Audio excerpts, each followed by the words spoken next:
कर्म करे किस्मत बने, जीवन का यह मर्म प्राणी तेरे हाथ में, तेरा अपना कर्म, तेरा अपना।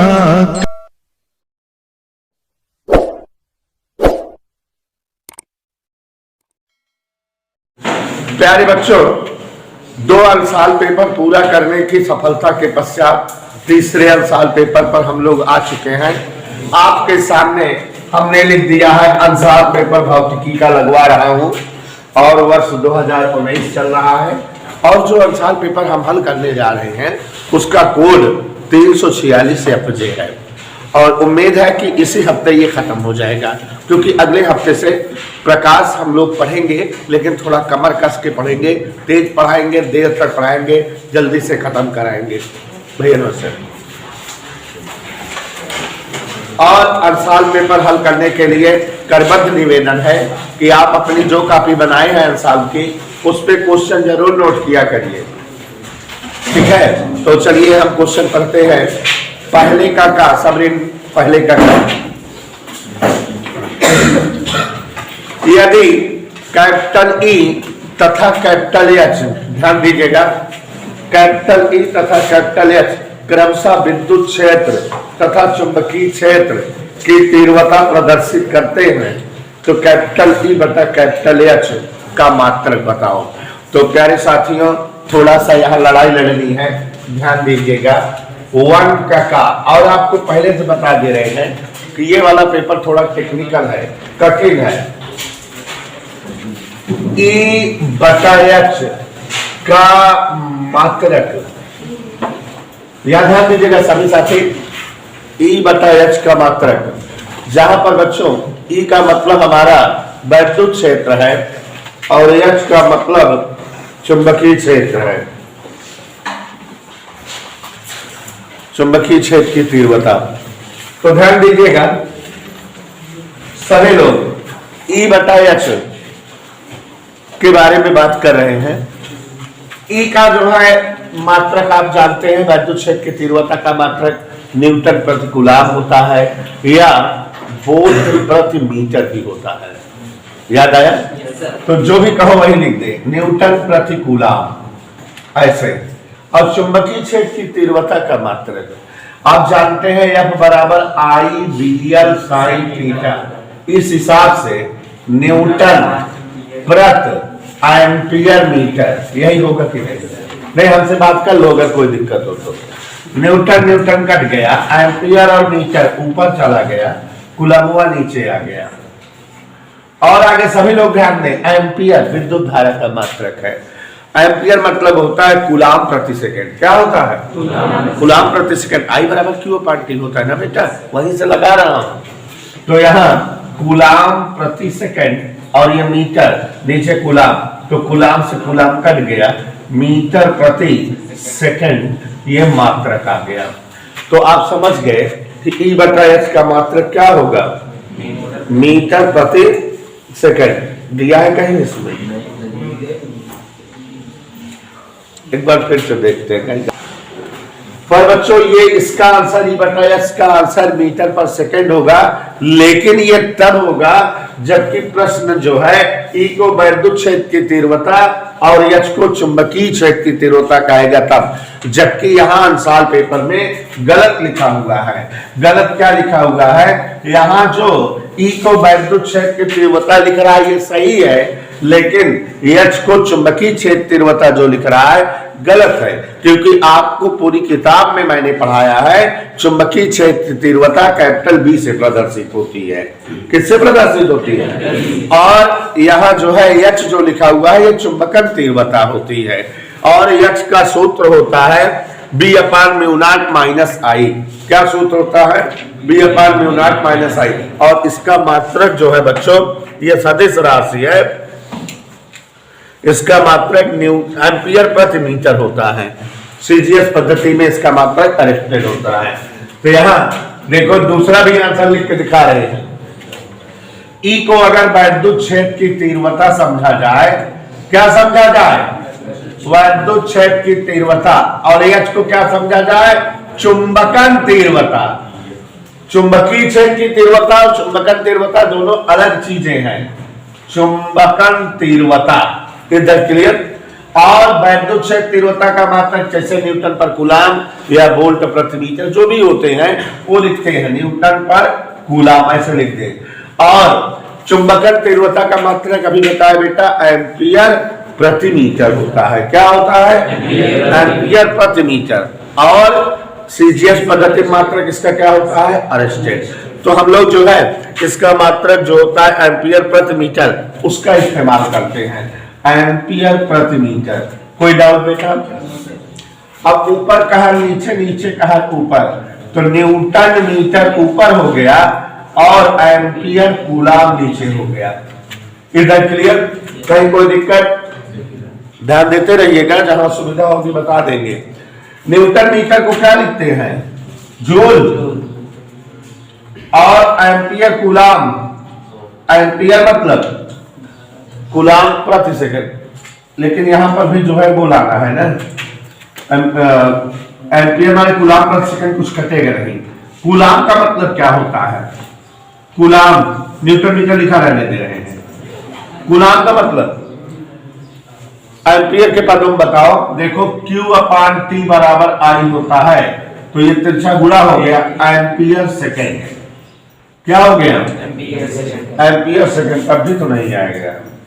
एम्पियर सेकंड हो गया। न्यूटन पर न्यूटन मीटर, एम्पियर सेकंड। ये न्यूटन मीटर माने जूल लिख देंगे, जूल पर सेकंड को वाट लिख देंगे, वाट प्रति एम्पियर स्क्वायर। तब भी नहीं आएगा, वो नहीं आएगा जो आंसर दिया हुआ है। तो हम लोग जो लाए हैं यही सही मान लेंगे, ठीक है? खंड खा पढ़ते हैं तब भी नहीं आएगा, ये गलत लिखा ही हुआ है। खंड खा करते हैं, सुधार लीजिएगा। हमने दोनों तरह से आंसर दे दिया, ठीक है? देख लेना, अगर असुविधा हो तो बता देंगे। हाँ, अगला देखते हैं बेटा। धारावाही चालक के चारों ओर उत्पन्न होता है। तो अगर कोई चालक तार है और उसमें अवशेष रजक धारा बहती है तो उसके चारों ओर क्या उत्पन्न हो जाता है? चुंबकीय क्षेत्र। कौन बताया है? अरस्टेड। अरस्टेड की थीसिस है कि धारावाही चालक तार के चारों ओर चुंबकीय क्षेत्र बन जाता है जब धारा बहती है। खंड जा देखो, वो बेटा यहाँ पेपर की मिसप्रिंटिंग है, हो सकता है किसी और अनुसार पेपर में देखो तो सही छपा हो। ये पेपर की मिसप्रिंटिंग है पहले वाले में। हाँ, एक बिंदु आवेश पर विद्युत ध्रुव के कारण लगने वाला बल निर्भर करता है। तो बिंदु आवेश पर विद्युत ध्रुव के कारण लगने वाला बल किस पर निर्भर करता है, बताना है। तो बताइए। यह बराबर 1/r क्यों? आंसर जवाब के साथ 1/r क्यों बताइए? क्यों है तो पूछ रहा हूं भाई, जवाब दोगे कि ऐसे ही बोलो? देखिए, आपने बताया कि पेपर थोड़ा टेक्निकल है। विद्युत बिंदु आवेश पर विद्युत ध्रुव के कारण उत्पन्न होने वाला बल। विद्युत ध्रुव किसी आवेश पर बल लगाए, कोई ऐसे विद्युत ध्रुव है और उसके कारण किसी आवेश पर बल लगे, तो आपको पता है नहीं? आपको बता दें, विद्युत ध्रुव के कारण किसी आवेश पर बल। टेक्निकल है इसलिए ध्यान दीजिएगा। वैद्युत ध्रुव, कोई लोग लगा नहीं पाओगे इसको। ध्रुव के कारण, सभी लोग ध्यान देंगे, आवेश पर बल, सभी लोग ध्यान देंगे। F बराबर, बल का सूत्र क्या होता है बेटा? समझ आया? अब यहां पर दिमाग लगाओ, क्यों गुणे E? E माने वैद्युत ध्रुव के कारण उत्पन्न तीव्रता। तो वैद्युत ध्रुव के कारण उत्पन्न तीव्रता अच्छी या निरक्षी, चाहे जो हो, चाहे अच्छी होगी चाहे निरक्षी, 1/4πε0 2p/r³ या p/r³ यही होती है। है ना। तो या तो 2p/r क्यूब होगी या तो p/r क्यूब होगी, यही होगी कि नहीं। 1/4πε0 2p/r क्यूब या r क्यूब ऐसे। तो इसका मतलब या प्रोपोर्शनल 1/, इधर क्लियर, या प्रोपोर्शनल 2p या प्रोपोर्शनल 1/r क्यूब, इधर क्लियर। चाहे अच्छी कंडीशन हो चाहे निरक्षी, r क्यूब तो रहेगा। देखा टेक्निकल सवाल है, लेकिन ये गलत है। हाँ, खंड घा, ध्यान दीजिएगा, खंड घा। हाइड्रोजन परमाणु की आयनन ऊर्जा का मान आपको बता चुके हैं कि हाइड्रोजन परमाणु की ऊर्जा जो है ग्राउंड स्टेट में -13.6 इलेक्ट्रॉन वोल्ट अपान n स्क्वायर होती है। और जब जो है ये परमाणु के बाहर निकल जाए, इसकी इतनी ऊर्जा दे दी जाए कि अनंत कक्षम चला जाए, तो -13.6 इलेक्ट्रॉन वोल्ट बटे n स्क्वायर करोगे तो क्या आ जाएगा। जब नीचे जो है अनंत रहेगा तो उसकी वैल्यू क्या हो जाएगी बेटा, आयनन नहीं भाई, तब तो एकदम बाहर आएगा। आयनन ऊर्जा प्लस 13.6 इलेक्ट्रॉन वोल्ट। केमिस्ट्री में भी पढ़ते हो, ऑलरेडी जानते भी हो। किसी सघन माध्यम में क्रांतिक कोण को निम्न से व्यक्त किया जाता है। देखिए, सघन माध्यम में क्रिटिकल एंगल या क्रांतिक कोण दिया है थीटा सी बराबर tan इनवर्स, क्या लिखा है जरा पढ़ के बताइए। tan inverse 3/4। कुछ जो है आंसर पेपर में tan इनवर्स 3/r लिखा है, तो जो r लिखा है उसको सुधार लीजिएगा, tan इनवर्स 3/4 है वो। इधर क्लियर, जिनमें r लिखा है उसको सुधार लीजिएगा, tan इनवर्स 3/4 है। तो अब यहां पर देखिए, क्रांतिक कोण थीटा बराबर दिया हुआ है tan इनवर्स 3/4। इनवर्स फंक्शन इधर लाइए, tan थीटा बराबर 3/4। tan का सूत्र त्रिकोणमिति पढ़ते हो आप लोग मैथ वाले, tan बराबर लंब बटे आधार। तो ये 3 लंब हो गया और 4 क्या हो गया, आधार। और इस हिसाब से अगर कर्ण निकालोगे तो अंडर रूट लंब स्क्वायर धन आधार स्क्वायर से कितना आ जाएगा, 5।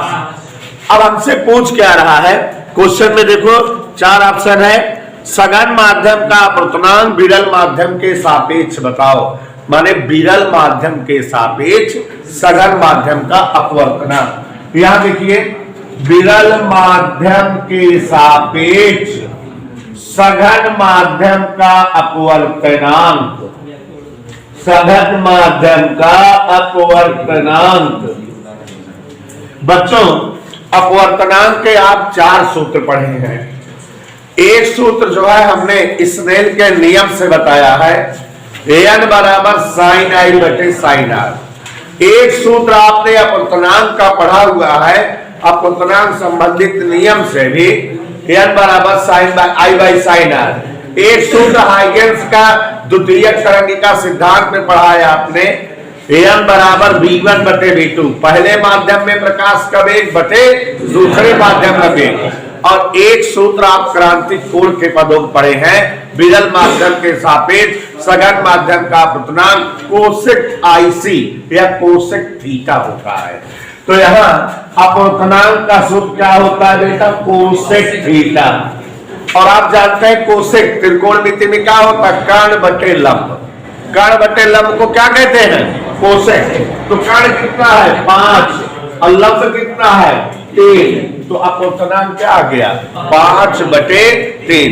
इधर क्लियर एवरीबॉडी। खंड चा देखिए जरा, चा खंड पढ़ रहे हैं इसी क्वेश्चन का। चा खंड, एक ट्रांजिस्टर के उभयनिष्ठ उत्सर्जक प्रवर्धक के लिए शक्ति प्रवर्धन AP तथा वोल्टेज प्रवर्धन AV हो तो धारा प्रवर्धन पूछ रहा है। सभी लोग ध्यान देंगे, उभयनिष्ठ उत्सर्जक प्रवर्धक। ये पेपर टेक्निकल है, हमने आपको पहले ही बताया कि ये वाला सवाल थोड़ा टेक्निकल है। तो मिस्टर अभिषेक रजक बोर्ड पर देखो बेटा, ट्रांजिस्टर की उभयनिष्ठ उत्सर्जक व्यवस्था है, कॉमन एमीटर कॉन्फ़िगरेशन, ठीक है, उभयनिष्ठ उत्सर्जक व्यवस्था। तो यहां देखिए जरा, अभिषेक रजक, आप थोड़ा ध्यान दिमाग नहीं लगा रहे बेटा, आपको थोड़ा कठिन लग रहा है सब सवाल, ये पेपर कठिन है, अभी समझ में आएगा। यहां ध्यान दीजिए, उभयनिष्ठ उत्सर्जक व्यवस्था कॉमन एमीटर कॉन्फ़िगरेशन में प्रवर्धन हो रहा है और आपको दिया है शक्ति प्रवर्धन। शक्ति प्रवर्धन, सभी बच्चे ध्यान दें, शक्ति प्रवर्धन एपी, वोल्टेज प्रवर्धन एबी, ऐसे दिया है ना। Yes sir. तो धारा प्रवर्धन बताना है, ए आई बताना है, जान रहे हो ना, यही आपको जो है बताना है, क्लियर करना है। तो देखो बेटा, वोल्टेज, धारा और सामर्थ्य में संबंध होता है P बराबर V इंटू आई। क्या होता है? P बराबर V इंटू आई से I बराबर P अपान V। तो अब आप समझ गए कि धारा प्रवर्धन बराबर ऊपर सामर्थ्य है, नीचे वोल्टेज, ठीक है। एक लाइन में आंसर आ गया है। कितना आ गया बेटा आंसर? AP अपान AB। इधर क्लियर, सेकंड खंड जो है इसका क्या हो गया? सही। क्वेश्चन नंबर 2 पढ़े बेटा। अभिषेक रजक, देखा मैंने कैसे टेक्निकलिटी लगा दिया। तो चलिए देखिए जरा क्वेश्चन नंबर 2 का वैद्युत फ्लक्स का मात्रक, सभी बच्चे ध्यान दें, 2 का वैद्युत फ्लक्स का मात्रक, याद करो, फाई बराबर E D A cos theta. तो इसके मात्रक में, इसका मात्रक वोल्ट पर मीटर, इसका मीटर स्क्वायर, तो वोल्ट मीटर, या एक और मात्रक हो सकता है न्यूटन मीटर स्क्वायर पर कूलम। तो 2 मात्रक हो जाते हैं वैद्युत फ्लक्स के। पीछे भी आया था किसी पेपर में। किरचॉफ का धारा नियम, खंड खा, किरचॉफ का 2 नियम वैद्युत परिपथ संबंधित है। धारा नियम, पहला नियम है सिग्मा आई बराबर 0। कैसे बोला जाता है, ध्यान से सुनिए।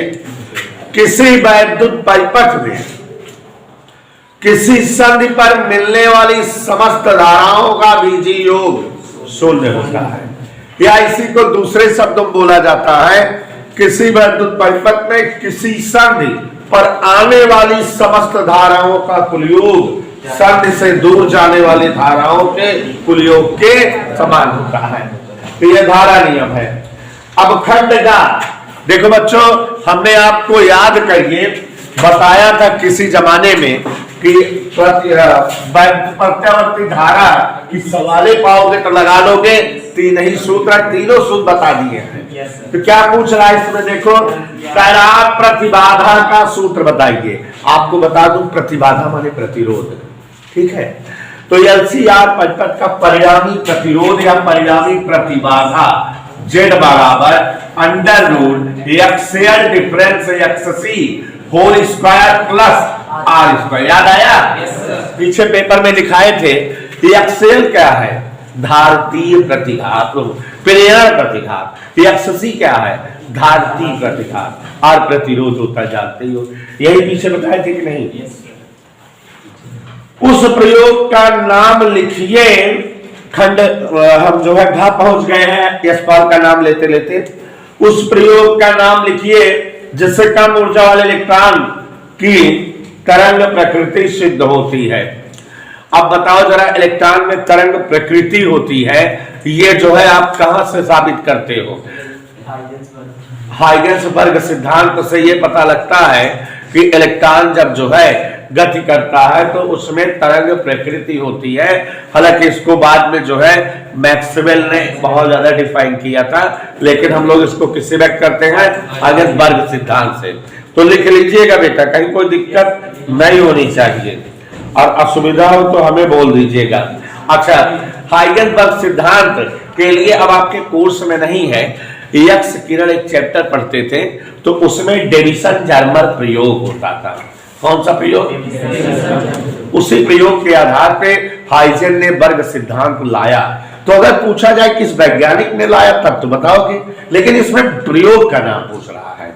तो प्रयोग के नाम में क्या लिखोगे? डेविसन जर्मर का प्रयोग। अब ये कोर्स में नहीं है, कोरोना से कटा है, बाकी है डेविसन जर्मर का प्रयोग। क्या लिखोगे? अब इसमें तो जो है ऐसे हम बोर्ड पर लिख दे रहे हैं, प्रयोग का नाम डेविसन जर्मर था।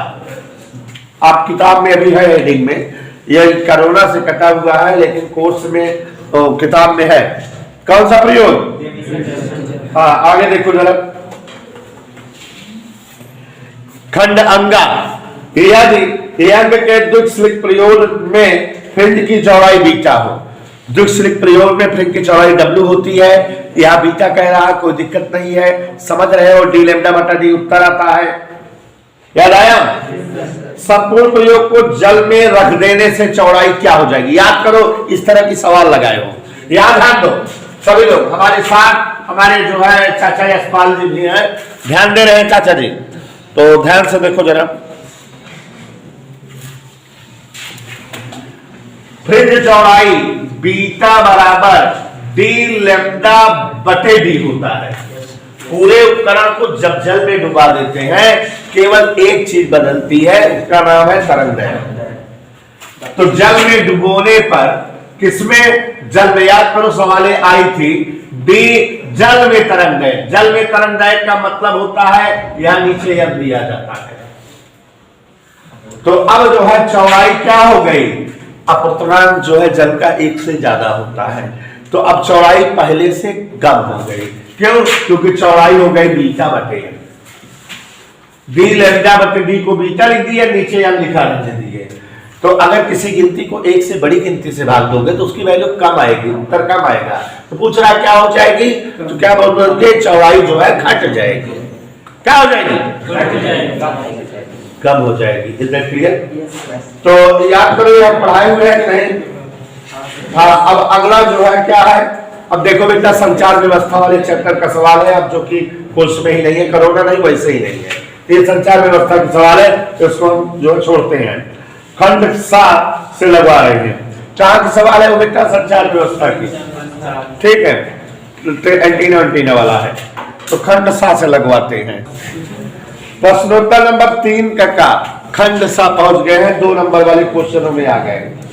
दो नियत विभव तक आवेशित समान गोलों को वायु में r दूरी पर रखने पर उनके बीच बल F लगता है।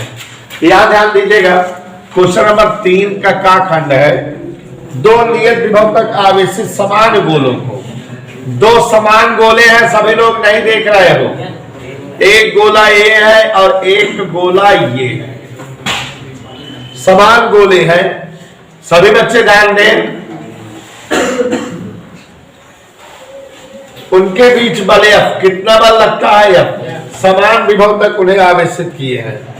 उक्त गोलों के बीच लगने वाले बल का मान भी बताओ, जबकि उन्हें माध्यम में r दूरी पर रखा जाए। कितने दूरी पर रखा गया है? r दूरी पर। इधर क्लियर?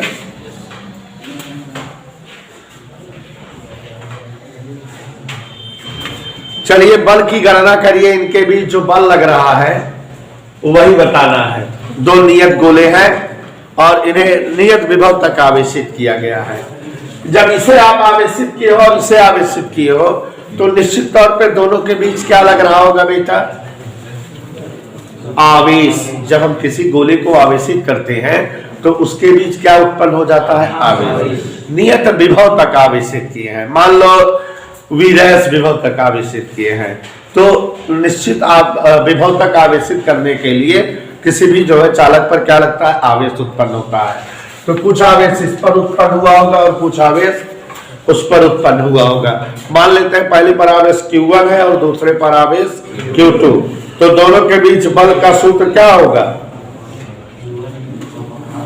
हाँ बेटा, क्या फार्मूला होगा? 1/4 pi epsilon not Q1 Q2 बटे r²। यही फार्मूले लगा देंगे। आवेश दोनों का दिया नहीं है, दोनों गोले समान है, यही पता है बस।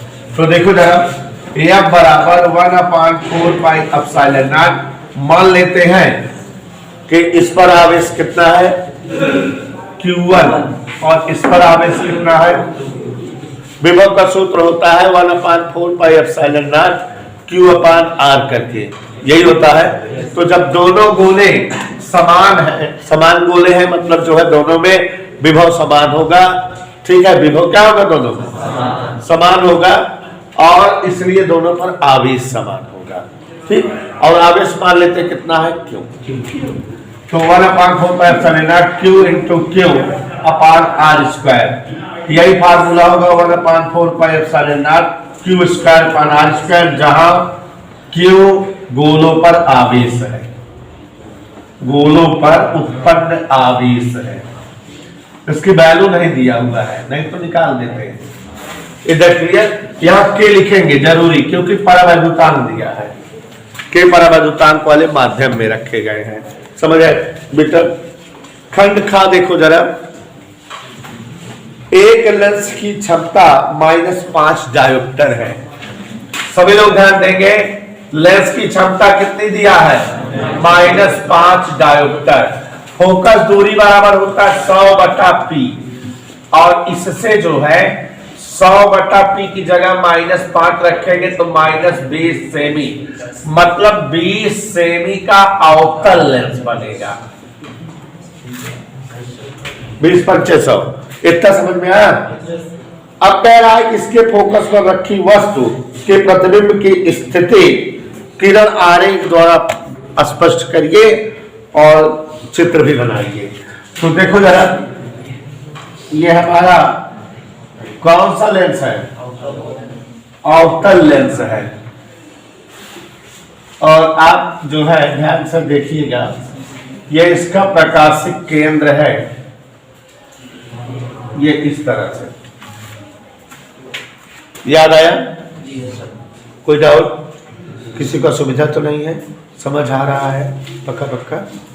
तो अब यहां पर ध्यान दीजिए जरा, हम इसके फोकस पर, यहां कौन सा फोकस होता है इसका? दूसरा, द्वितीय फोकस, जो कि डिस्टेंस कितनी है? 20 सेमी पर एक वस्तु रख दे रहे हैं, और इसका प्रतिबिंब कहां बनेगा, कैसे बनेगा, यही बताना है। अवतल लेंस हमेशा सीधा आभासी प्रतिबिंब बनाता है। कहां बनेगा अगर हमको नहीं मालूम है तो हम निकाल सकते हैं 1/F बराबर 1/B माइनस 1/U का प्रयोग करके। 1/F फोकस दूरी माइनस, 1/B नहीं मालूम, 1/U -20। क्यों -20? क्योंकि वस्तु भी तो उसी जगह रखी जा रही है, फोकस पर ही तो रखी जा रही है। ऋण निर्धन इधर आया तो ऋण, तो ऋण 2/20 बराबर 1/B। तो आप जान गए होंगे कि B बराबर -10। B बराबर क्या हो गया? एक किरण ऐसे मुख्य अक्ष के समांतर चली, कहां से गई? पीछे बढ़ाए जाने पर फोकस से जाती प्रतीत हुई, और एक किरण कहां से चली? प्रकाशिक केंद्र से आगे बढ़ गई, दोनों कट गई, ये क्या बन गया? प्रतिबिंब।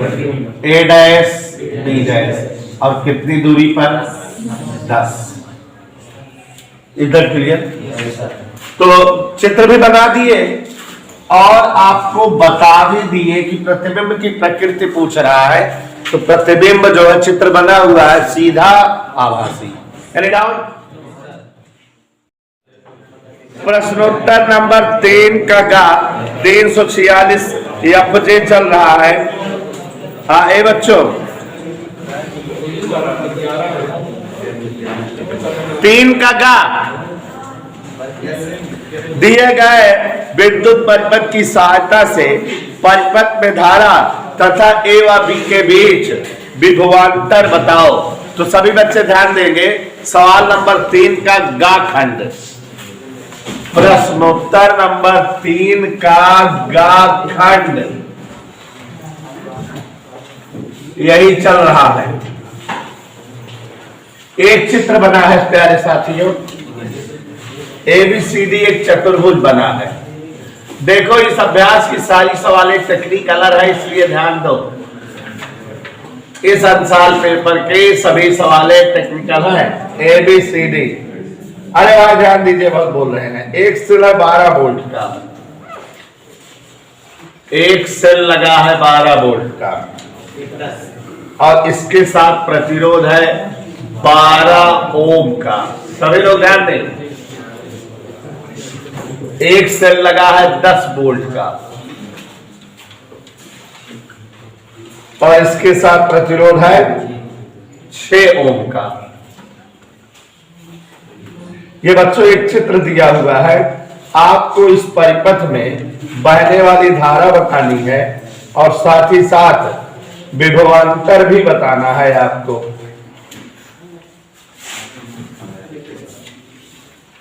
ए और बी के बीच कितना विभवांतर है। चित्र आप सभी को दिख गया। इस चित्र में पूरी परिपथ में कितनी धारा बह रही है और साथ ही साथ आपको यह भी समझाना है कि ए और बी के बीच कितना विभवांतर बनेगा। तो गौर से देखिए जरा, परिपथ में धारा अगर जानना चाहें तो धारा I बराबर कुल विभवांतर बटे कुल प्रतिरोध, यही होता है। क्यों बेटा? कुल विभवांतर बटे कुल प्रतिरोध, तो I बराबर V बटा R।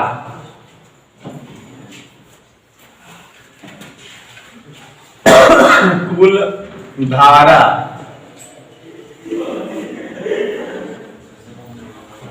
क्या सूत्र होता है? कुल विभवांतर या विद्युत वाहक बल बटे कुल प्रतिरोध। Any doubt? समझ आ रहा है सबको? अब यहां पर ध्यान से देखिए, परिपथ में जो टोटल धारा है, कुल विद्युत वाहक बल, एक जो है 10 वोल्ट का सेल है, एक 12 वोल्ट का। कुल विद्युत वाहक बल जो है हमारा कितना हो गया बेटा? 12 और 10 जुड़ गया, पूरा हो गया।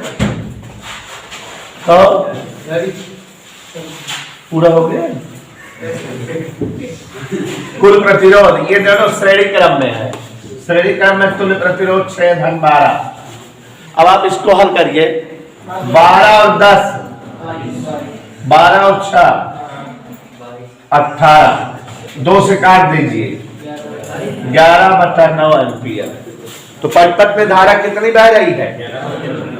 11/9 एम्पियर। कोई डाउट किसी को? 11/9 एम्पियर की जो है धारा परिपथ में प्रवाहित हो रही है। समझ में आ गया? अब बच्चों हमको कह रहा है ए और बी के बीच क्या बताइए? विभवांतर। ये पहला वाला पार्ट तो बड़े आसानी से आ गया। दूसरा पार्ट ध्यान दीजिए, ए और बी के बीच विभवांतर बताना है कि ए और बी के बीच कितना विभवांतर होगा। गौर फरमाइएगा, दूसरा पार्ट चल रहे हैं।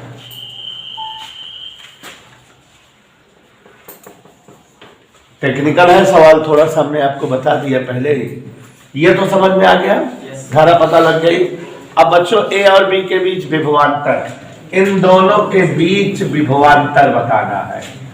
तो फार्मूला क्या होता है? E माइनस बी बराबर I इंटू उसी का प्रयोग।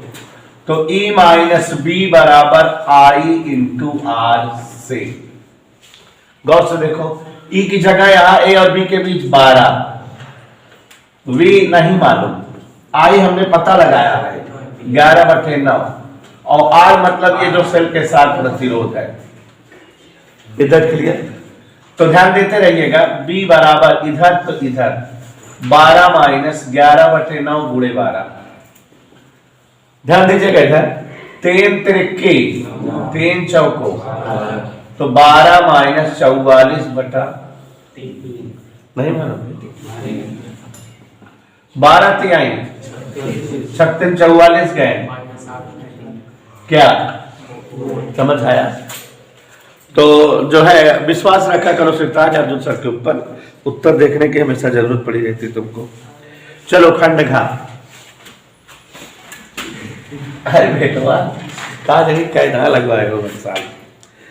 निम्नलिखित लॉजिक गेट का निर्गत वाई के लिए बुलियन व्यंजक प्राप्त करो तथा लॉजिक गेट का नाम बताओ।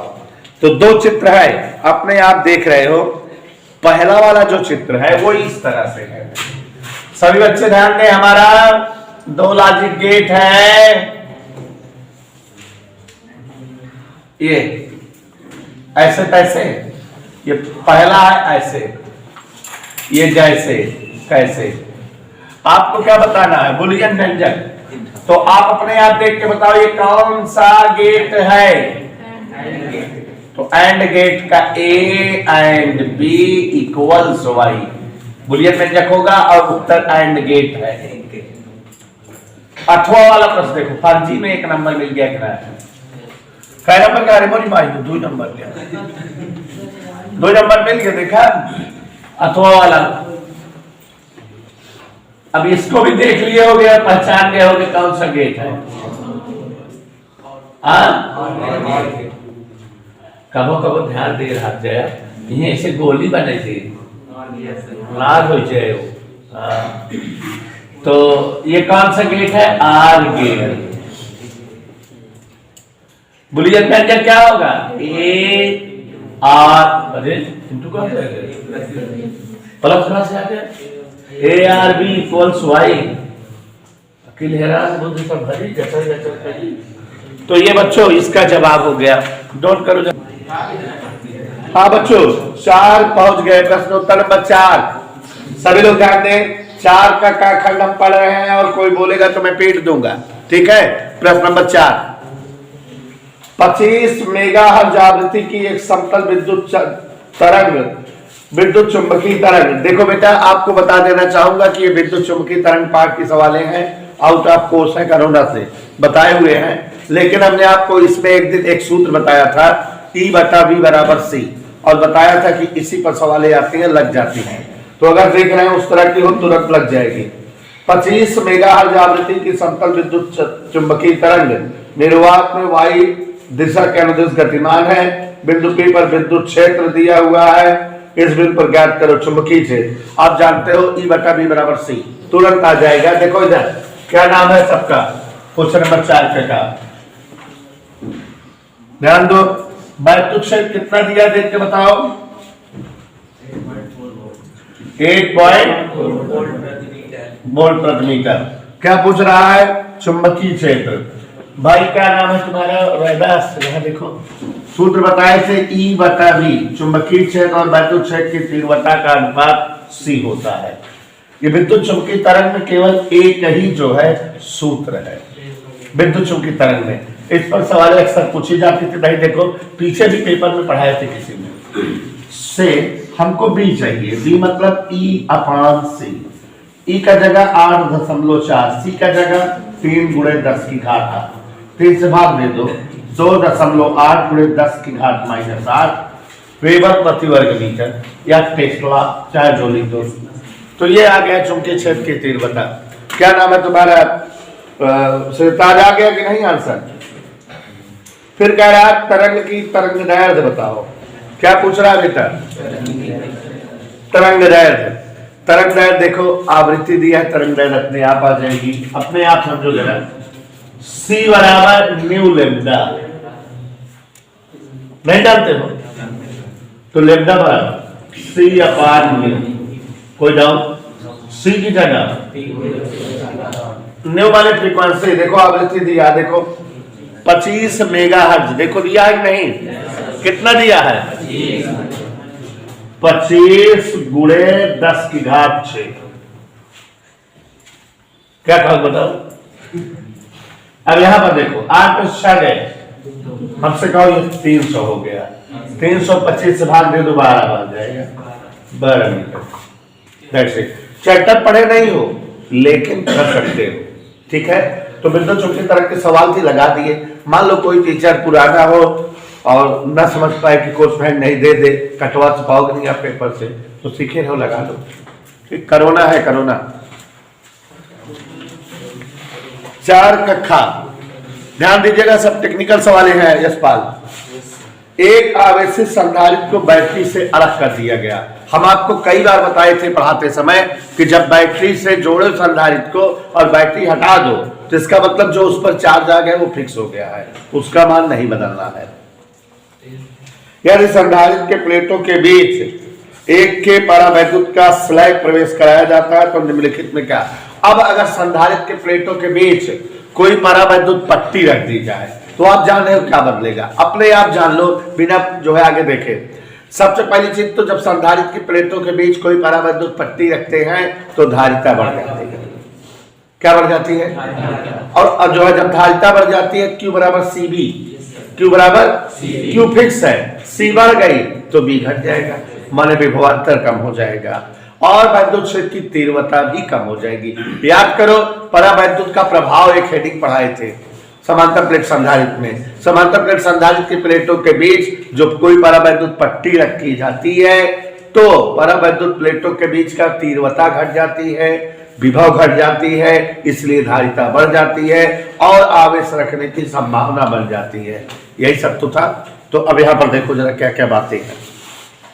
वैद्युत क्षेत्र तुरंत बता दोगे क्या हो जाएगा? वैद्युत क्षेत्र कम, वैद्युत नियत वैद्युत ऊर्जा और विभवांतर भी कम हो जाएगा। वैद्युत ऊर्जा का सूत्र क्या होता है?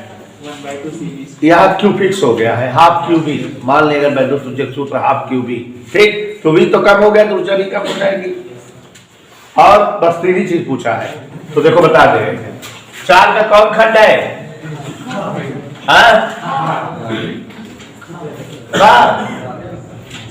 यशपाल, तीव्रता घटेगी, यशपाल ऊर्जा घटेगी, विभवांतर घटेगा, सब घट जाएगा कि नहीं? क्या बढ़ेगी? धारिता, धारिता बढ़ जाएगी। हाँ आगे सवाल पढ़ाए बेटा। क्या कहा? 40 सेमी वक्ता त्रिज्या वाले उभय अवतल तथा उभय उत्तल लेंस संपर्क में रखे हैं। 40 सेमी वक्ता त्रिज्या वाले उभय अवतल तथा उभय उत्तल लेंस संपर्क में रखे हैं। लेंस के अपवर्तनांक 4/3 और 3/2 हैं।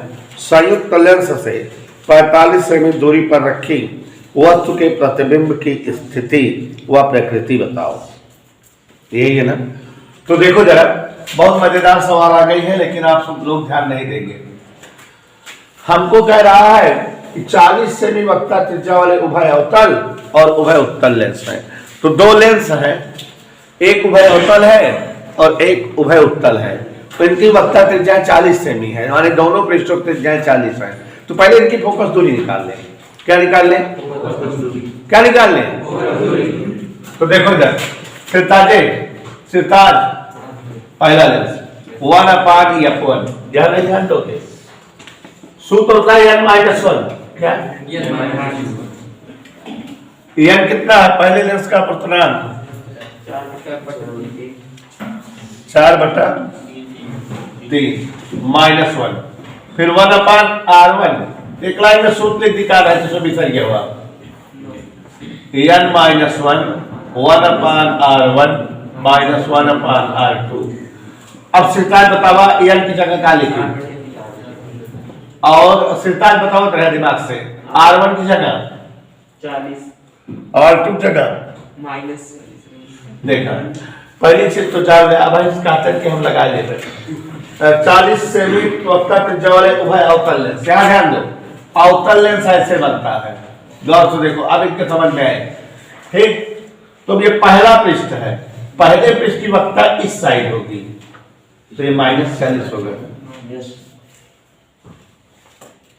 लगा लेते हैं -1/r2। हम क्या हेमू माइनस बताया है, हेमू प्लस बताया है। पढ़ाई था मैंने पढ़ा होता 40 -40 इधर। ये सब चीजें सावधानी रखनी होगी सिरताज, नहीं गड़बड़ा जाती साहब, थोड़े तो गलत हो जाएगा। तो 1/r1 -1/, नहीं देख रहे हो? देख रहे हैं? तो ये जो है 1/r1 इस साइड है -40 और उस साइड है 4/3 में से एक गए 1/3, 1/40 और 1/40, 1/20। तो यह फोन बराबर इधर क्लियर -7। अब दूसरे लेंस के लिए चले। अब इस बेटा दूसरा लेंस 1/f2 यही सूत्र। अपवर्तनांक कितना दिया है? माने पहला वाला लेंस पानी का बना है, दूसरा जो है कांच का। 1/r1 - 1/r2 उभय उत्तल लेंस है। उत्तल लेंस देखे हैं कैसे बनता है? ऐसे। तो उस उधर जाएगी वक्ता, इधर। Okay done. तो 1/f2 बराबर 1/2 गुणे 1/40 1/40 2/40 माने 1/20। तो देखो f2 बराबर कितना आ गया? दोनों को संयुक्त कर दिया। क्या कर दिया? दोनों को संयुक्त कर दिया। संयुक्त लेंस की फोकस दूरी का सूत्र आपको याद होगा 1/f1 + 1/f2। 1/f बराबर 1/f1 प्लस, नहीं मानोगे? और आगे देखो 1/f1 जोर से बोलो f2, और 1/f बराबर 1/v - 1/u भी होता है। कह रहा है वस्तु इतनी दूरी पर रखी है। कितनी दूरी पर वस्तु रखी है देख के बताओ? 45 सेमी दूरी पर रखे वस्तु के प्रतिबिंब की स्थिति। देन उधर ढकेल दो, -1/7 + 1/40 ऋण 1/, लघुत्तम हमसे पूछो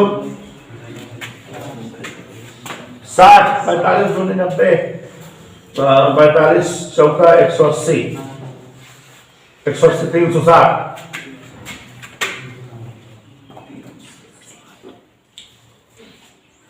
60 क्षण 40 नवाइयां 45 अट्ठे, तो भी बराबर 360/8 क्षण 14 हो गए।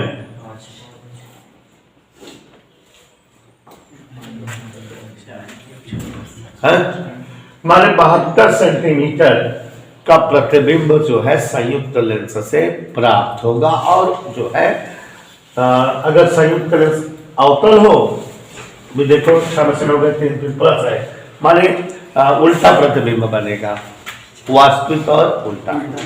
इधर क्लियर? समझ आया? वास्तविक और बहुत बढ़िया सवाल आ गई है। न्यूमेरिकल इस पेपर में बहुत ज्यादा है, आप देख रहे हो। न्यूमेरिकल सब लगातार है। 4 का घात 1 कण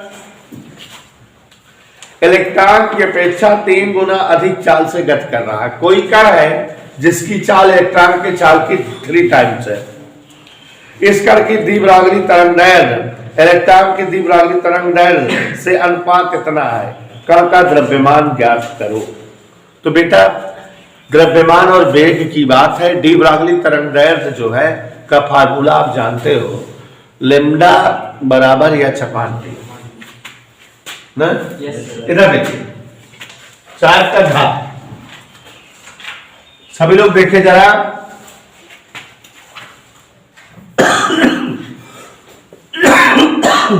और इस 4 का घात द्विपरागली तरंगदैर्घ्य, लैम्डा फॉर फर्स्ट पार्टिकल पता नहीं क्या है वो, अपान लैम्डा फॉर इलेक्ट्रॉन। ऐसा तो क्या दिया देखो, कह रहा है कि इस कण की द्विपरागली तरंगदैर्घ्य का इलेक्ट्रॉन की द्विपरागली तरंगदैर्घ्य से अनुपात 1.813, यही तो दिया है, गुणे 10 की घात -4। नहीं मानोगे? अब तरंगदैर्घ्य का सूत्र क्या होता है?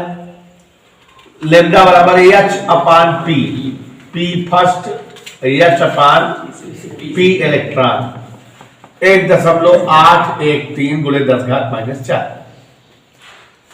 h कट गया, p for electron, p for first 1.813 गुणे 10 घात -4। कोई दिक्कत? और आगे देखो, P संवेग मतलब द्रव्यमान गुणे वेग, तो मास ऑफ इलेक्ट्रॉन गुणे वेग मान लेते हैं v। इलेक्ट्रॉन का वेग मास ऑफ पार्टिकल गुणे पार्टिकल का वेग।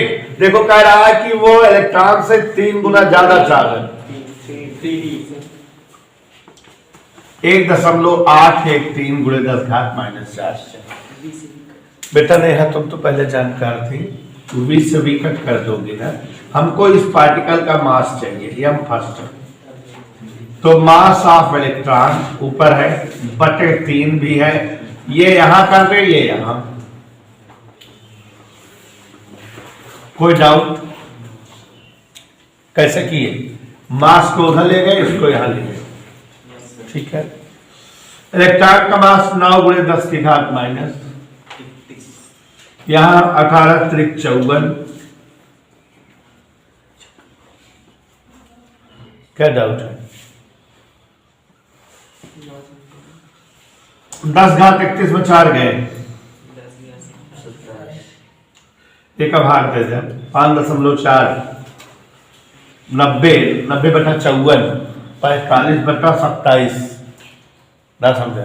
9 × 5 = 45, 9 × 3 = 27, 5/3, 3 × 1 = 3, 1.6।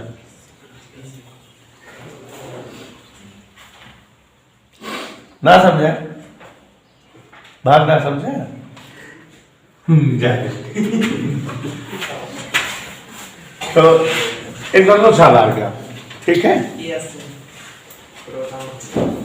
अरे 54 ले रहे हो, इसको जो ना 9 के लगभग पहुंच जाएगा। 5 का 10 तो 2 से कम रहे। अरे बड़ा सरल है यार, दशमलव हटाए का 90 पर 1 का 54, 90 का 54 भाग दे, 18 त्रिक 54, 18 पंचे 90, 5/3 हो गए, 5/3 भाग दे 3 रोचा था। बेइज्जती करते हो यार, नाटक बना देंगे। इतनी देर लगाओ चला तो कैसे ना गया? आपका सा जी चला है तो सोचे तमाम 4 अंगा। अरसलान जी धुआंधार सवाल भरी है, अब समझ लो औकात अपनी अपनी फिजिक्स में। एक ट्रांजिस्टर उभयनिष्ठ प्रवर्धक सीई विन्यास में जुड़ा है, संग्राहक सप्लाई 8 वोल्ट है, माने संग्राहक वोल्टेज 8 वोल्ट है, हाँ? संग्राहक परिपथ में 800 ओम के प्रतिरोध पर विभव पतन 0.5 है, धारा लाभ अल्फा इतना है। तो ये बताओ, चले? थोड़ा दिमाग लगाइए, तब आएगा नहीं आएगा नहीं, सवाल बहुत सरल हो जाएगी अगर आप समझ जाएंगे तो। ट्रांजिस्टर उभयनिष्ठ उत्सर्जक विन्यास, कौन सा विन्यास है बेटा? इधर देखो, आज तुम सभी लोग देख लो, उभयनिष्ठ उत्सर्जक विन्यास फलाने फलाने फलाने। ध्यान से देखो, ये ई है, ये बी है, ये सी। यही तो होता है कि उत्सर्जक जो है, पहले इसको समझो, उत्सर्जक क्या होना चाहिए? कॉमन होना चाहिए कि नहीं? उभयनिष्ठ उत्सर्जक विन्यास का मतलब यही हुआ, यही हुआ। अब आगे देखो, यहां पर कौन सी करंट रहेगी? आई बी, यहां पर आई ई, यहां पर आई सी। कैसे है? डायरेक्शन सबसे मतलब ना था, समझाओ मैंने, बताओ पहले चित्र। अब देखा सवाल क्या कहता है, संग्राहक सप्लाई 8 वोल्ट है, संग्राहक कहां बा? यहाँ जाओ ना, VCC 8 वोल्ट। देखा राज्य है, संग्राहक परिपथ में 800 ओम के प्रतिरोध पर विभव पतन 0.5 वोल्ट है। संग्राहक परिपथ, संग्राहक यही है ना, 800 ओम और विभव कितना है?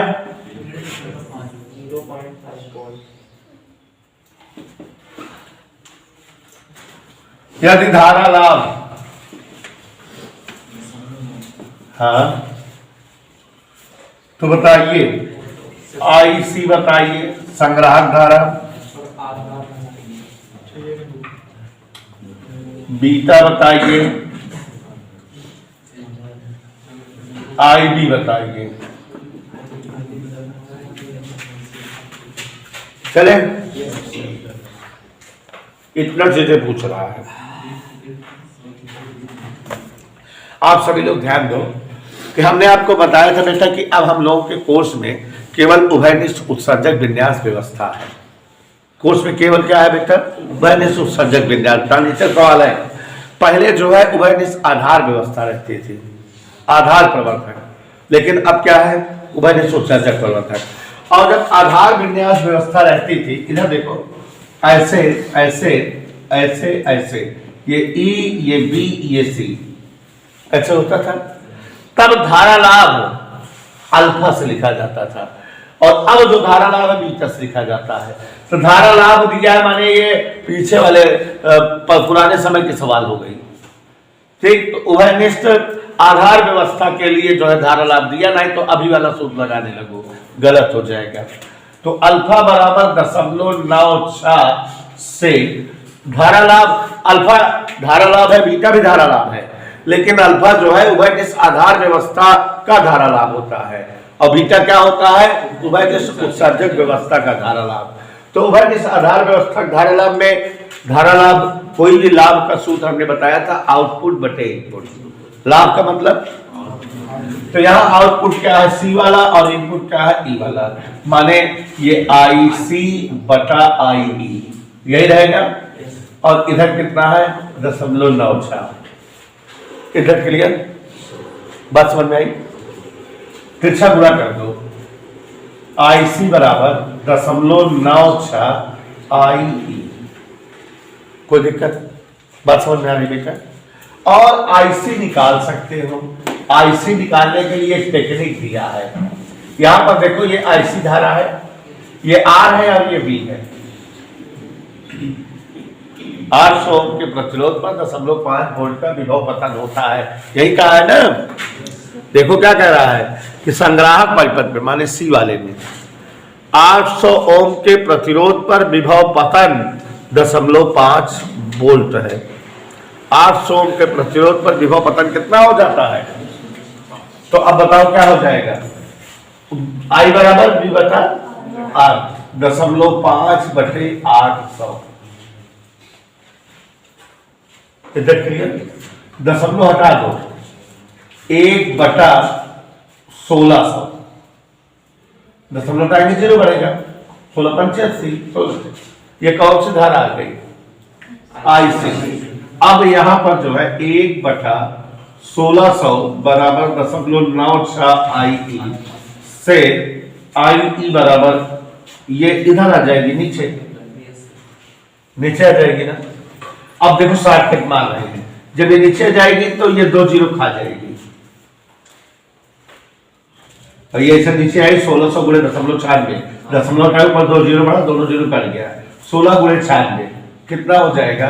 16 से 96, 6 हासिल 9, 16 9 144 और 9, दोनों धाराएं आ गई हैं। आईसी भी आ गया, आईई भी आ गया। इधर क्लियर? और अब इससे हम आई भी निकाल सकते हैं, तो जगह नहीं है, इतना लगा लो, हम करें। प्यारे बच्चों, जैसा कि आप देख रहे हैं कि ये हमारा जो है कैलकुलेशन आईई और आईसी का आ चुका है।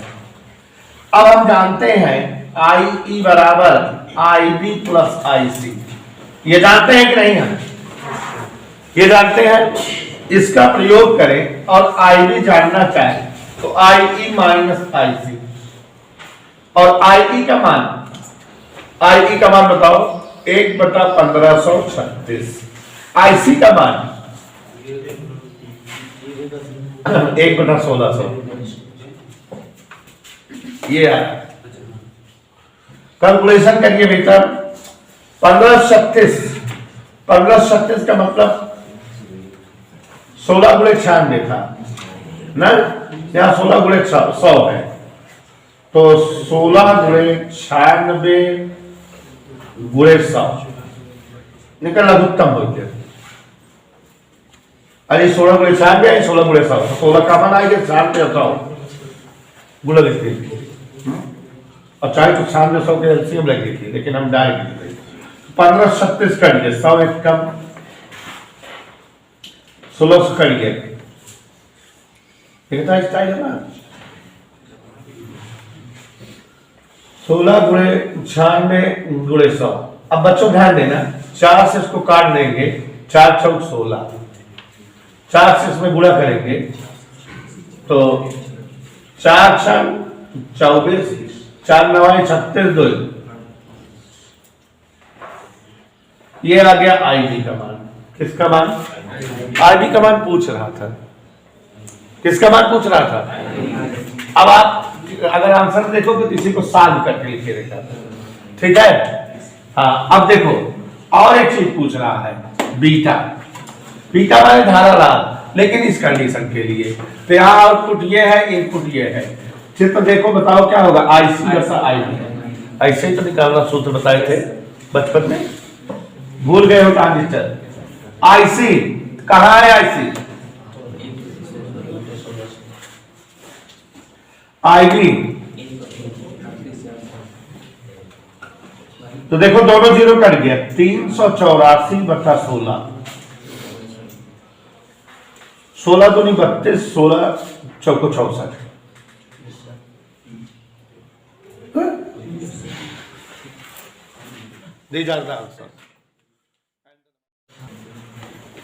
प्रश्नोत्तर नंबर 5 का निम्नलिखित का वर्णन करिए। भू तरंगे, व्यवहार तरंगे, आकाश तरंगे। ये बेटा संचार व्यवस्था नामक पाठ का है जो कोर्स में अब नहीं है, ठीक है। 5 का खा पढ़ रहे हैं। अनुगमन वेग क्या होता है? अनुगमन वेग के आधार पर ओम के नियम का व्यंजक जो है का निगमन करिए। और बच्चों ये है 3 नंबर का। तो देखिए जरा, अनुगमन वेग 5वें का खा प्रश्न, सभी लोग ध्यान देंगे। फर्स्ट पेपर की सवाल आ गई, प्रश्नोत्तर नंबर 5 का खा। कह रहा है अनुगमन वेग या अपवाह वेग क्या होता है, ठीक है।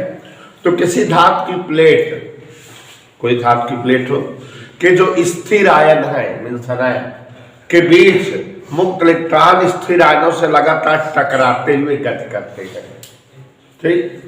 और किन्हीं 2 क्रमागत टक्करों के दौरान जो उनका वेग मिलता हो उसी का औसत मान अनुगमन वेग कहलाता है, ठीक है। तो कैसे बोलोगे बेटा? धातु की प्लेट के स्थिर आयनों के मध्य की रिक्तता में मुक्त इलेक्ट्रॉनों का टक्कर के दौरान प्राप्त 2 उत्तरोत्तर वेग का औसत मान अनुगमन वेग कहलाता है, ठीक। और आप लोग जो है बेटा डेरिवेशन पढ़े हैं, अनुगमन वेग और धारा में संबंध, अनुगमन वेग और विभवांतर में संबंध, उसी की सहायता से ओम के नियम का डेरिवेशन करना है, ठीक है। तो यहां पर देखो जरा, अनुगमन वेग, सभी लोग ध्यान दो, विधि हेतु धारा और अनुगमन वेग का संबंध होता है। धारा आई बराबर ANEBD। धारा और अनुगमन वेग में संबंध, ये डेरिवेशन कराए थे, किसी पेपर में आगे करा भी देंगे। तो धारा और अनुगमन वेग में ये संबंध होता है। आई बराबर क्या होता है बेटा? ANEBD से अगर BD जानना चाहे बच्चों, I/ANE, कोई दिक्कत?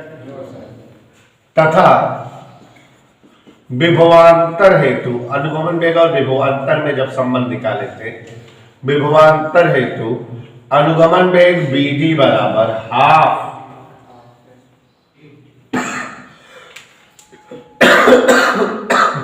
यहां पर ध्यान दीजिए, हाफ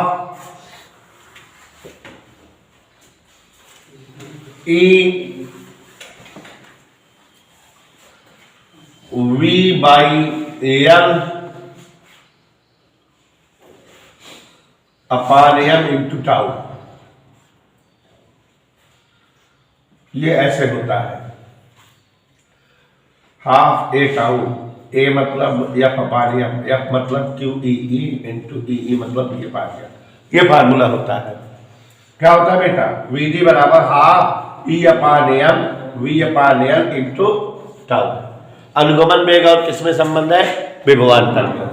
दोनों समीकरणों को देखो, दोनों में किसका मान आ गया? विभवांतर का। तो समीकरण 1 व 2 से दोनों बराबर कर दे, half E upon M V upon L into tau बराबर I upon A N E.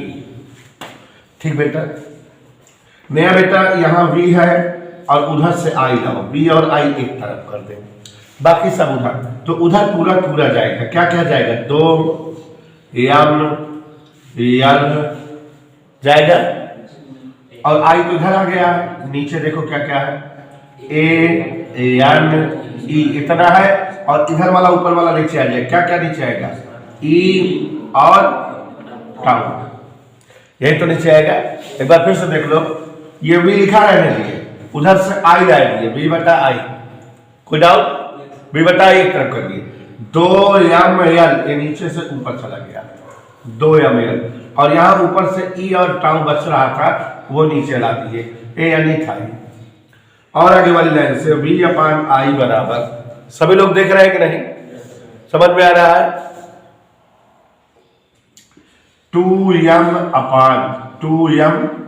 Upon N E और एक गुणा e square into tau into L upon A. L ऊपर बच रहा था, ए नीचे बच रहा था, ये इतना कर दिए, कोई दिक्कत बेटा?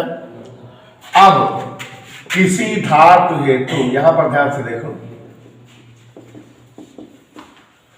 2m अपान एन ई स्क्वायर टाउ, क्या क्या? 2m N E square tau. देखो जरा इन चीजों को, 2 क्या है? गिनती है, कांस्टेंट है, m इलेक्ट्रॉन का द्रव्यमान ये भी फिक्स है, n इलेक्ट्रॉनों की संख्या किसी धातु में निर्धारित होती है, e आवेश, टाउ क्रांतिकाल सब फिक्स है। तो पूरा का पूरा क्या है? नियतांक है और इसे विशिष्ट प्रतिरोध कहते हैं। क्या कहते हैं? पदार्थ का गुण। क्या नाम है इसका? विशिष्ट प्रतिरोध। किससे लिखा जाता है? रो से। तो अब ये क्या आ गया? v अपान आई बराबर रो एल अपान ए, इतना आ गया। अब बच्चों एक कंडीशन लगाए यहां पर, क्यों लगाएंगे अभी आप जान जाओगे, कि अगर चालक की भौतिक अवस्थाएं ना बदले, माने चालक का बाहरी आकार ना बदले, ना उसकी लंबाई बदले ना क्षेत्रफल बदले, तो यहां देखो, यदि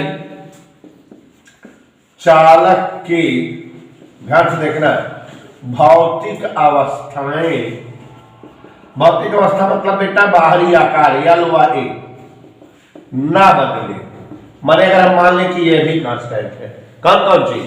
एल और ए। तो अब अपने आप ध्यान से देखो जरा सभी लोग, रो कांस्टेंट है, ये है, एल भी कांस्टेंट, ए भी कांस्टेंट, तो रो एल अपान ए पूरा पूरा क्या हो गया?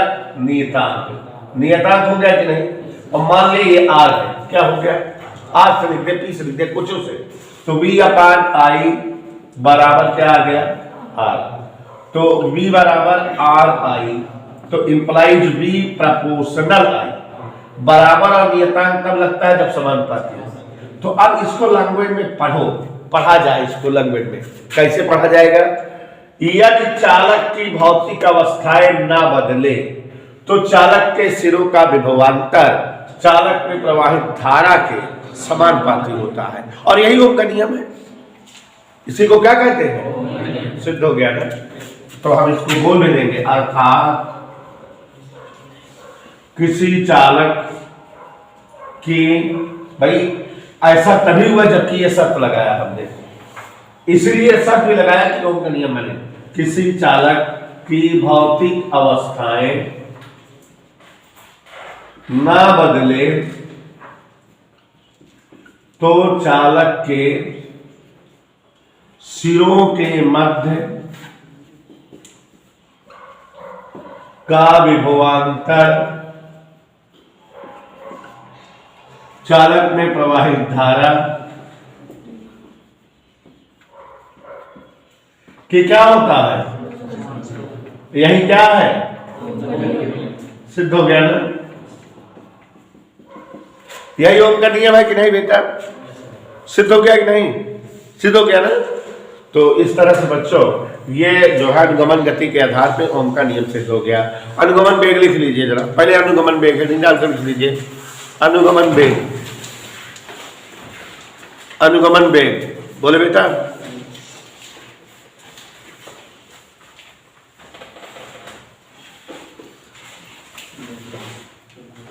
अनुगमन, बोले बच्चों।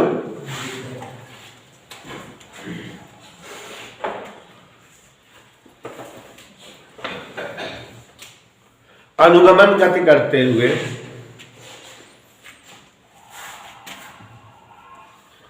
मुक्त इलेक्ट्रॉनों का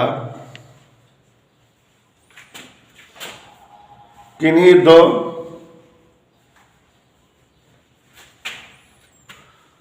उत्तरोत्तर टक्करों के दौरान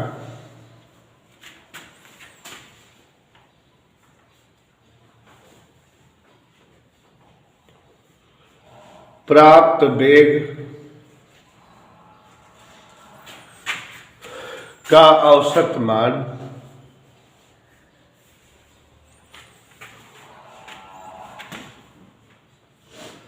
अनुगमन वेग कहलाता है।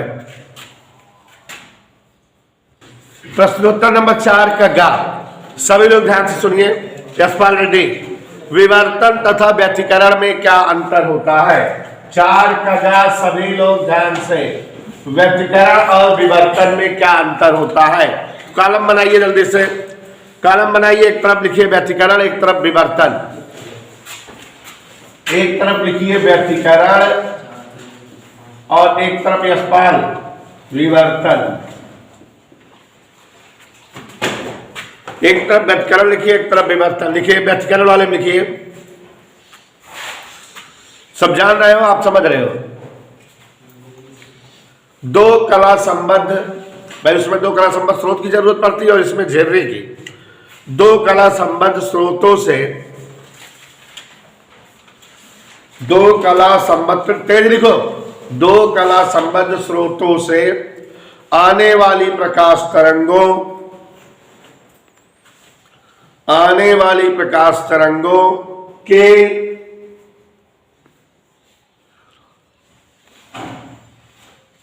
अध्यारोपण से व्यतिकरण होता है।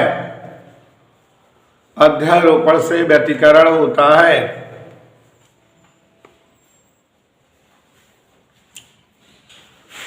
विवर्तन वाले में लिखो सामने। विवर्तन वाले में एक ही तरंगाग्र के, एक ही तरंगाग्र के विभिन्न बिंदुओं से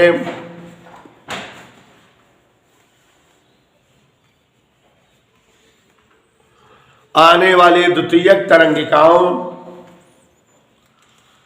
आने वाली द्वितीयक तरंगिकाओं के अध्यारोपण से प्राप्त होता है।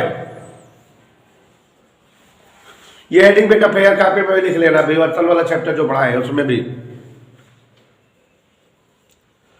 के अध्यारोपण से प्राप्त होता है, लिखे। नंबर 2 व्यतिकरण वाले में लिखो। व्यतिकरण फ्रिंजे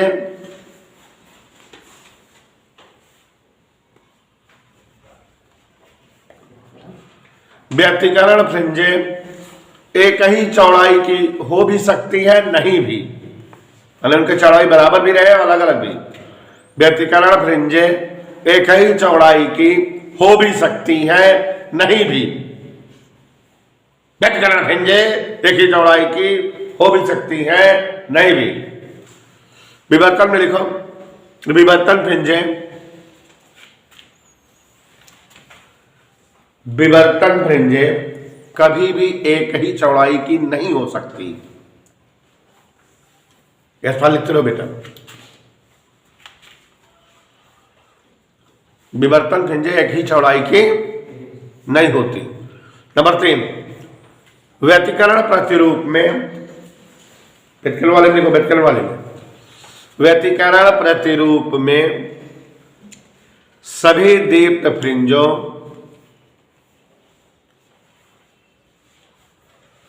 सभी दीप्त फ्रिंजों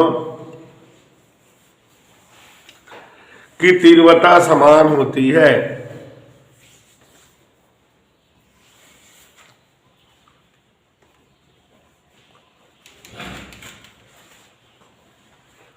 की तीव्रता समान होती है।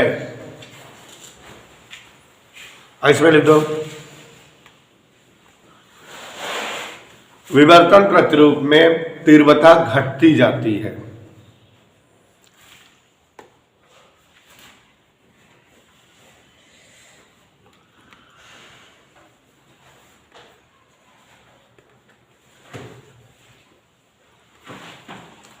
हाँ, चौथा लिखो यशपाल। व्यतिकरण प्रतिरूप में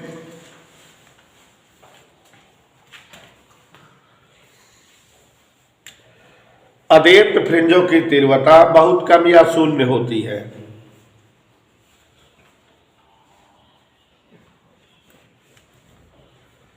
व्यतिकरण फ्रिंजों में अदेप्त फ्रिंजों की तीव्रता बहुत कम या शून्य होती है।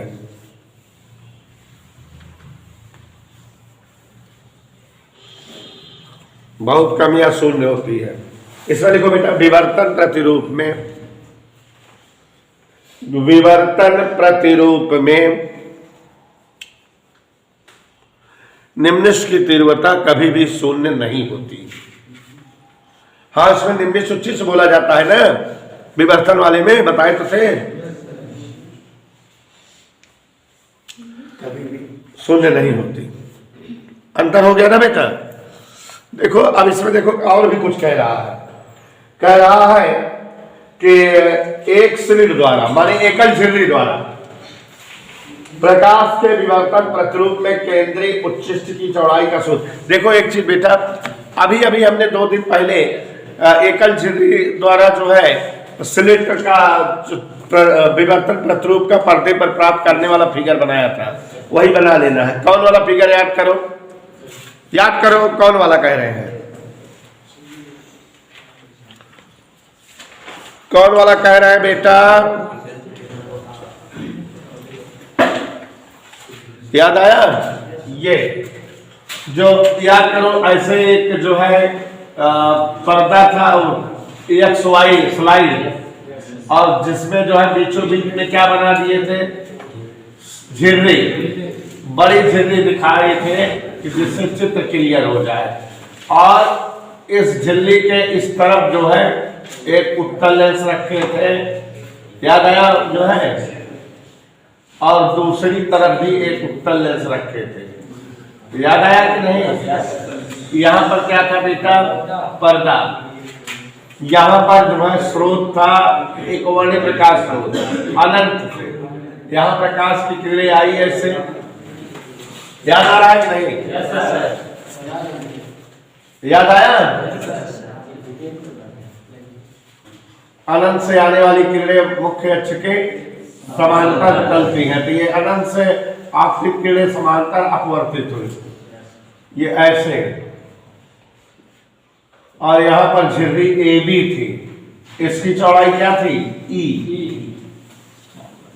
चित्र याद आ रहा बेटा? और फिर जो है ये किरणें ऐसे अपवर्तित हुई थी, और यहां केंद्रीय उच्चिष्ट बना था। क्या बना था? और हमने आपको दिखाया था कि अगर जो है ये तरंगे ऐसे थोड़ा सा अपवर्तित हो जाए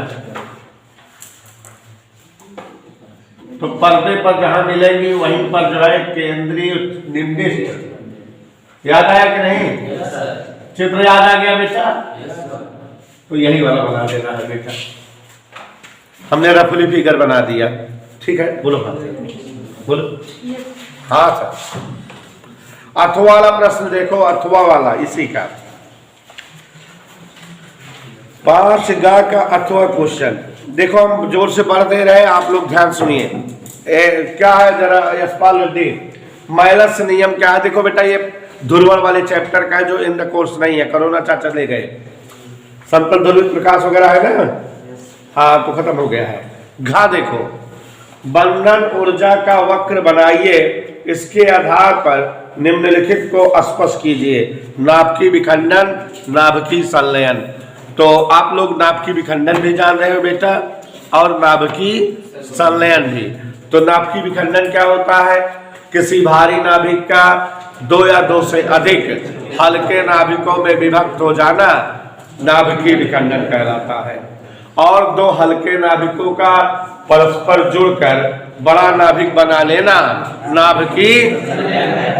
और बंधन ऊर्जा क्या होती है? किसी नाभिक के न्यूक्लियानों को बांधे रखने हेतु आवश्यक ऊर्जा। वक्र बना दे रहे हैं बंधन ऊर्जा वाला वक्र, ठीक है। बाकी ये दोनों की परिभाषा लिख लोगे कि नहीं? बोलो, लिख लेंगे। बंधन ऊर्जा जो है द्रव्यमान संख्या के पदों में वक्र, यहां पर ध्यान दीजिए।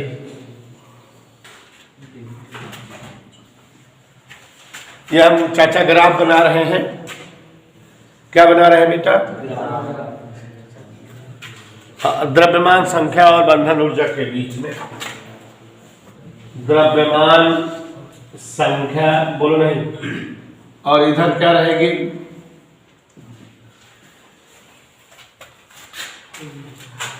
बंधन ऊर्जा, ठीक है बेटा। 1 2 3 4 5 6 7 8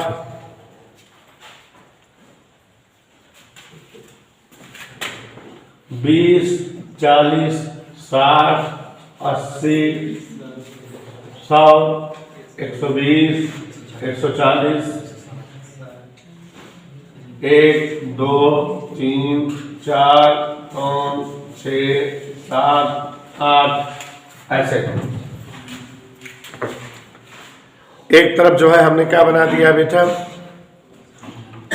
द्रव्यमान संख्या, और दूसरी तरफ बंधन ऊर्जा एमईबी में। माने बंधन ऊर्जा ये किस में है बेटा? एमईबी, मिली इलेक्ट्रॉन वोल्ट या मिलियन इलेक्ट्रॉन वोल्ट, ठीक। अब जिसकी जैसे बंधन ऊर्जा होती है उसी तरह से इनको दिखाते हैं। तो जैसे लिथियम की बंधन ऊर्जा 1 है, और जो है लिथियम हाइड्रोजन की 1 है, लिथियम की 5 है, और हीलियम की 7 है, ठीक। 1 पर किसकी है? हाइड्रोजन की, और 7 पर किसकी है? हीलियम की, He4, यहां H2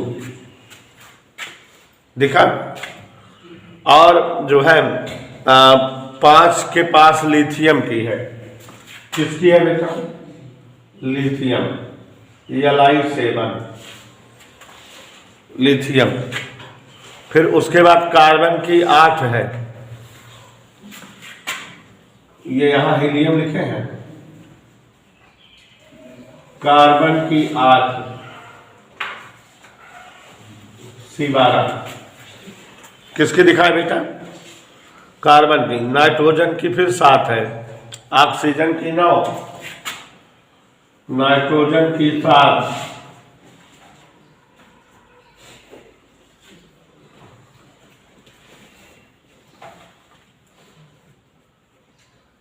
ऑक्सीजन की 9, देख रहे हो। और उसके बाद बेटा फ्लोरीन की फिर से 7.5 है। फ्लोरीन की कितना है? 7.5। और फिर आयरन 56,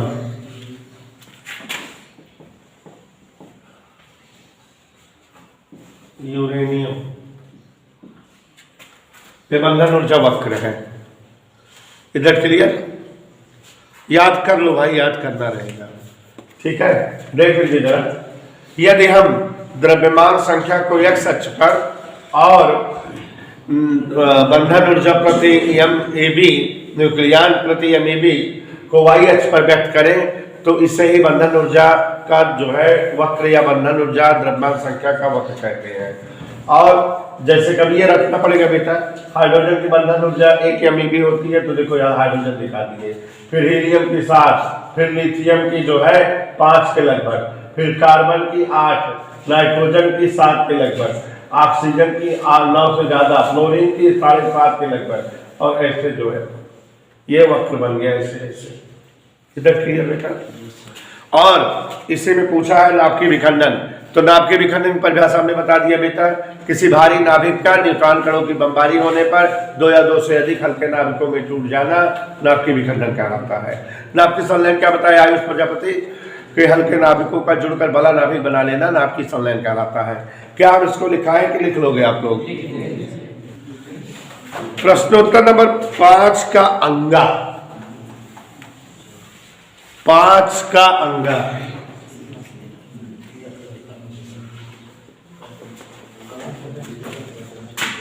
पांच का अंगा देखिए सभी लोग।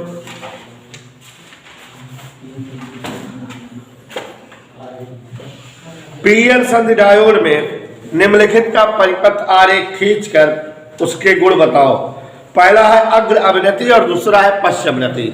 याद करिए पीएन संधि डायोड आपको बताए थे कि पी टाइप और एन टाइप के अर्धचालकों को किस प्रकार संयोजित किया जाए कि पी छेद के होल एन छेद की ओर और एन छेद के इलेक्ट्रॉन पी छेद की ओर आ जा सके। तो इसे ही हम जो है क्या कहते हैं, पीएन संधि डायोड। और अगर पीएन संधि डायोड को किसी बैटरी से जोड़ दिया जाए तो इसे क्या कहा जाता है, अभिनति। और जब पी क्षेत्र बैटरी के धन ध्रुव से जुड़ा हो तो उसे नेहा जी क्या कहा जाता है, अग्रभिनति। और जब जो है पी क्षेत्र ऋण से और एन क्षेत्र धन से जुड़ा हो तो उसे क्या कहते हैं, पश्च। तो दोनों का चित्र बनाना है और चित्र बनाने के बाद वर्णन करना है। मेरे ख्याल से सबको आता होगा। चित्र जैसे बनता कैसे है, याद करिए। ये कौन सा अर्धचालक है, कैसा अर्धचालक है ये?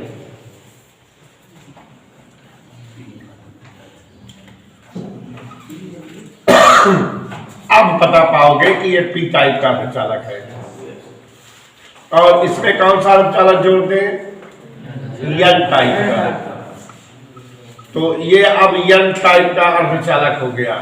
और हम अगर पी टाइप के अर्धचालक को किसी बैटरी के धन ध्रुव से और एन टाइप के अर्धचालक को बैटरी के, तो ये कौन सा संयोजन होगा, पीएन संधि अग्र अभिनति। यही होगा कि नहीं, याद आ गया। और अगर पी टाइप का अर्धचालक असलान पी टाइप का अर्धचालक हो और ये एन टाइप का अर्धचालक हो और इस तरह से जुड़े हो कि ये बैटरी के ऋण ध्रुव से और एन वाला बैटरी के, तो इसे पीएन संधि चित्र नहीं बन जाएगा बच्चों, इधर क्लियर। तो जब किसी जो है ट्रांजिस्टर, जब किसी पी टाइप के अर्धचालक और एन टाइप के अर्धचालक से बने जो है संधि को हम बैटरी से इस प्रकार जोड़ें कि पी क्षेत्र बैटरी के धन ध्रुव से और एन क्षेत्र बैटरी के ऋण ध्रुव से जुड़ा हो, तो इस तरह की बनी हुई अभिनति क्या कहलाती है, अग्र अभिनति।